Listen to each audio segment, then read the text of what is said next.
안녕하세요. 오늘은 데살로니가 후서 1장에서 3장을 우리가 살펴보겠습니다. 데살로니가 전서, 데살로니가 후서는 바울이 고린도에서 보낸 서신서이죠. 지도를 보시면서 확인하실 수가 있겠습니다. 데살로니가 전서를 바울이 보냈을 때 바울이 전한 두 가지의 말씀이 있습니다. 하나는 주 안에서 죽는 자들의 부활에 대하여 가르쳤고요. 그리고 두 번째가 주님의 날이 밤에 도적같이 이를 것이다 라고 성도들에게 메시지를 전했습니다. 그러면서 아주 중요한 말씀이 그러나 우리 성도들에게는 주님의 날이 도둑같이 임하지 못할 것이 늘 깨어서 주님과 동행하는 삶을 사니까 어둠의 일에 참여하지 아니하고 낮에와 같이 단정히 행하는 그런 성도들에게는 주님의 오심이 도둑같이 오시는 것처럼 느껴지지 않을 것이다 라는 말씀을 전했지요. 이 편지를 디모데를 통하여 데살로니가에 보냈습니다. 그런데 문제가 생겼어요. 바울의 말씀을 한쪽만 듣고 오해하는 일이 벌어졌습니다. 주님의 날이 도적같이 이를 것이라 이 말씀만 듣고는 성도들 사이에 술렁술렁 거리는 일이 벌어진 것입니다. 뭐라고? 주님이 오셨다고? 갑작스럽게 임하실 거라고? 이러면서 성도들 사이에 이 임박한 종말론에 대한 두려움이 생기기 시작했고, 그리고 그것을 이용해서 거짓 교사들이 주의 날이 이미 이르렀다라고 선포까지 합니다. 그러니까 교회 안에는 이 종말론에 대한 오해로 술렁술렁 거리게 됐던 것이죠. 그리고 어떤 한 성도들은 극단적으로 주님의 날이 이미 이르렀다고 하는 그 메시지에 반응해서 하던 일을 다 그만둔 거예요. 하던 일을 내려놓고 나 이제 하늘로 올라갈 거야. 이렇게 극단적인 반응을 보이는 성도들이 생기기 시작한 것입니다. 마치 우리나라에 휴거 이야기가 있었을 때 사람들이 직장을 다 그만두고 하던 일 다 그만두고 모여갖고 몇 날 며칠에 주님 오시니까 우리 이제 공중으로 올라갈 거니까 하면서 극단적인 행동을 보였던 이단이 있었죠. 이 데살로니가 후서에도 이런 현상이 나타났던 거예요. 바울은 큰일 났구나. 데살로니가 교회 안에 이 종말론에 대한 오해가 있구나 라는 것을 알고 급히 데살로니가 후서를 써서 다시 디모데를 통해서 편지를 전달하게 됩니다. 학자들은 데살로니가 전서 이후에 약 6개월 정도 지나서 썼을 것이라고 추정을 하고 있습니다. 구체적으로 구조와 내용을 살펴보시면 바울은 먼저 고난받는 교인들을 격려합니다. 1장 3절에서 4절에 보면 형제들아 우리가 너희를 위하여 항상 하나님께 감사할지니 이것이 당연함은 너희의 믿음이 더욱 자라고 너희가 다 각기 서로 사랑함이 풍성함이니 그러므로 너희가 견디고 있는 모든 박해와 환난 중에서 너희 인내와 믿음으로 말미암아 하나님의 여러 교회에서 우리가 친히 자랑하노라. 데살로니가 교회는 바울이 한 3주 정도 복음을 전했던 그리고 급히 유대인의 박해로 인하여 나왔던 곳이었잖아요.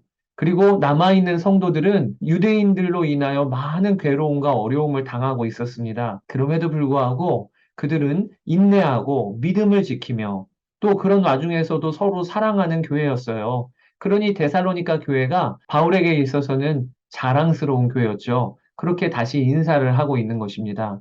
그러면서 환난을 당하는 우리 성도들을 위로하기를 환난을 받는 우리에게는 안식으로 하나님께서 갚으실 것이다. 그리고 또 우리를 핍박하고 박해하는 그들에게는 환난으로 갚으실 것이다. 라고 하는 하나님의 공의를 선포합니다. 이 일이 언제 이루어지는가? 주 예수님께서 자기의 능력으로 천사들과 함께 하늘로부터 불꽃 가운데 나타나실 때 우리 주님이 오시는 그날 다 공평하게 정리가 될 거예요. 공의로운 심판이 이루어질 것입니다. 하나님을 믿고 인내하는 자에게는 하나님이 위로하시고요. 안식으로 갚아주세요. 쉼을 얻는 거지요. 그러나 악인들, 그리고 또 교회와 성도를 박해하는 이들에게는 영원한 환란이 기다리고 있다는 것을 바울은 선포하고 있는 것입니다. 이 말씀으로 성도들을 지금 위로하고 격려하고 있는 것이죠. 그리고 2장에 들어서서 바울은 가장 중요한 핵심 부분을 다루고 있습니다.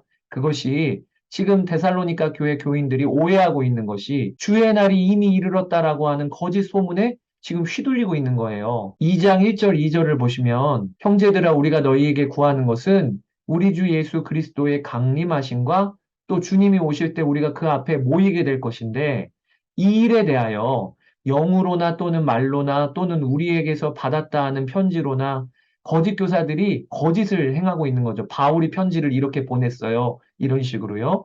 그런데 뭐라고 미혹을 하냐면 주의 날이 이르렀다. 이제 주님 곧 오신다. 몇 날 며칠에 오신다. 이런 식으로 성도들을 미혹한 거죠. 그래서 그들이 쉽게 마음이 흔들리고 두려워하고 있는 상황 가운데 있습니다. 바울은 그러지 말라는 거예요. 그것은 거짓 가르침이라고 이야기하고 있는 것입니다. 그러면서 바로잡아 줍니다. 주의 날이 오기 전에 먼저는 배교하는 일이 있을 것이라. 이것은 데살로니가 후서의 가르침이기도 하고요. 이미 예수님도 마태복음 24장에 보면 인자가 오기 전에 징조가 있을 것인데 큰 환란이 있을 거라고 하셨어요. 그러니까 주님의 날이 오기 전에 언제 오실지는 알지 못하나 그 앞부분에 반드시 징조가 있을 것이라고 하는 게 성경의 일관된 가르침입니다. 그 징조가 무엇인가? 배교하는 일이 일어날 것이라는 겁니다. 또 적 그리스도가 요한계시록에 보면 적 그리스도가 먼저 일어날 것이라는 것입니다.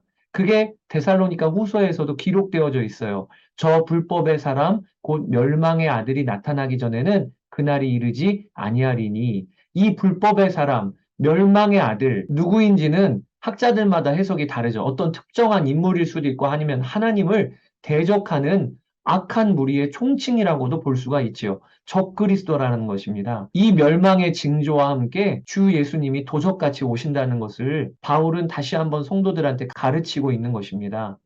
그런데 그때 중요한 게 있어요. 두려워하지 말 것이요. 이 불법한 자가 활동을 하나 결국에는 주 예수께서 그 입의 기운으로 그를 죽이시고 강림하여 나타나심으로 패하시리라. 그러니 여러분 우리가 불법의 사람 멸망의 아들 누군지는 모릅니다. 그러나 분명히 아는 것은 있어요. 다시 오시는 주 예수님이 승리하신다는 것입니다. 그러니까 우리가 마지막 때를 살면서 또 마지막 심판을 기다리고 있으면서 취해야 될 태도는요, 두려워하거나 무서워할 일이 아니고 승리하신 예수 그리스도를 오늘도 모시고 성령님으로 우리 안에 와 계시니까 그 주님과 동행하는 삶이 바른 삶이라는 것을 바울은 계속해서 가르쳐 주고 있는 것이에요. 그러면서 바울은 주께서 사랑하시는 형제들아, 하나님이 처음부터 너희를 택하사 거룩하게 하시고 또 진리를 믿음으로 구원을 받게 하셨는데 굳건하게 서라. 또 말로나 우리의 편지로 가르침을 받은 전통을 지키라. 여러분 우리의 버전으로 하면 주의 말씀 붙잡고 말씀에 순종하며 사는 삶을 그저 살으라. 이게 데살로니가 후서를 통하여 하나님이 우리에게 주시는 강력한 도전임을 아시기를 바랍니다. 또 바울은요, 주님의 날이 이미 이르렀다라고 하는 거짓 교사들의 가르침 때문에 극단적으로 간 사람들, 일도 포기하고 모든 걸 내려놓고 게으름에 빠져 있는 극단적인 성도들에게 아주 강력하게 경고합니다. 누구든지 일하기 싫어하거든 먹지도 말라. 너희들 조용히 일하여 자기 양식을 먹으라. 사랑하는 여러분, 주님이 내일 오신다 하더라도 오늘 우리가 해야 될 일은요, 하나님이 허락하신 일터에서 또 가정에서 가정을 세우고 일터에서 모든 사람을 주님 대하듯 섬기며 일하는 일이 우리가 해야 될 일인 거죠. 이렇게 사는 성도들에게 바울은 너희가 선을 행하는 일 잘하고 있는 것이다. 낙심하지 말아라. 이렇게 권면하면서 데살로니가 후서를 마무리를 합니다. 자, 여기까지 데살로니가 후서에 대한 가이드를 드렸습니다. 여러분들이 데살로니가 후서를 깊이 읽으시면서 묵상하시고 또 하나님 주신 말씀을 아멘으로 취하여 순종하시는 그런 하루 되시기를 주의 이름으로 축복합니다. 이제 다음 장에서 뵙도록 하겠습니다. 감사합니다.